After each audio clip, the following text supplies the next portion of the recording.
Donc, bonjour, je vais tenter d'être tout de même assez bref. Je ne parlerai pas vraiment trop encore de mon expérience de vie avec la Volve, parce que c'est quand même assez récent, c'est environ une dizaine de jours que j'ai fait l'acquisition du véhicule.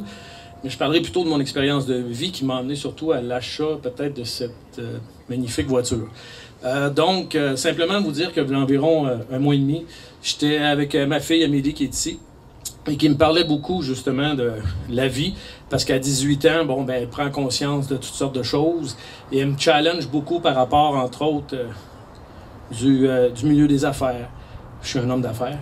Elle me parle du capitalisme, elle me parle du pétrole, elle me dit que les gens n'ont pas conscience, que le monde ne prend pas vraiment le pouls de la situation, qu'on cause des problèmes et on court à notre perte. Et je dis à ma fille, mais Amélie, tu vois du noir? Parler de pétrole. Mais il n'y a pas juste du noir, il y a des belles choses. Et je donne des exemples à Amélie, mais ça ne vient pas tout à fait la chercher à ce moment-là. Elle est tout de même très verbomoteur aussi. Et elle m'exprime des choses et elle me dit, papa, tu comprends pas. Donc j'ai dit, bon, j'ai rien compris.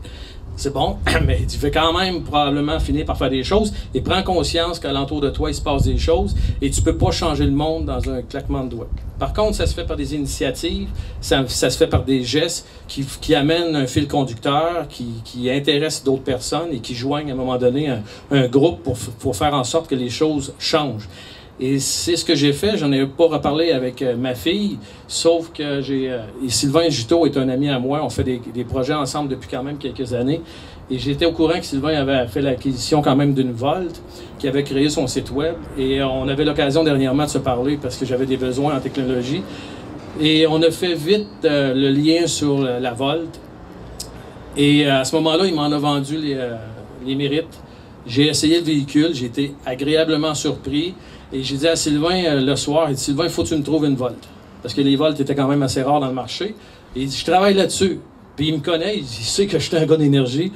Fait que j'ai dit à Sylvain, oublie-moi pas. Il dit non. Le lendemain matin, j'ai recontacté à Sylvain. Il dit, puis as-tu trouvé ma Volt? Ah, il dit, pas encore, mais je travaille là-dessus. Mais il dit, si tu n'as pas trouvé d'ici la fin de la journée, tu me vends ta Volt. Et en fin de compte, il m'a confirmé qu'à la fin de la journée, qu'il m'avait trouvé une Volt dans la région de Québec. Je suis allé chercher le lendemain. Et lorsque je suis arrivé dans le cours chez nous avec le véhicule, ma fille me regardait. Elle dit, papa, c'est quoi ça? Et ça, Amélie, c'est une Volt.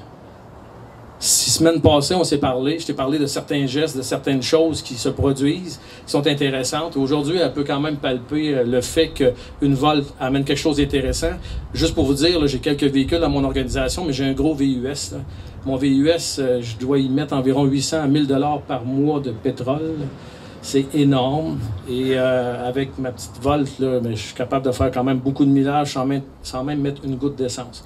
Je trouve ça intéressant. Et le fil conducteur aujourd'hui avec le Café Morgan amène des gestes intéressants qui font en sorte que je pense qu'il va y avoir de l'attraction, il va y avoir de l'intérêt, puis ça va être drôlement dynamisant et intéressant de s'intéresser un peu plus à ça. Fait que je vous dis quand même de porter garde et de porter attention et d'amener une fleur dans la vie d'un fois de nos ados qui pensent que le monde est compliqué.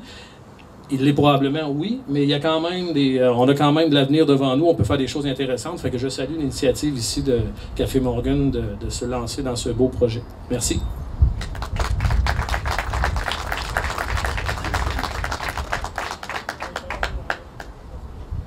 Merci, M. Lemieux. Merci, M. Juteau.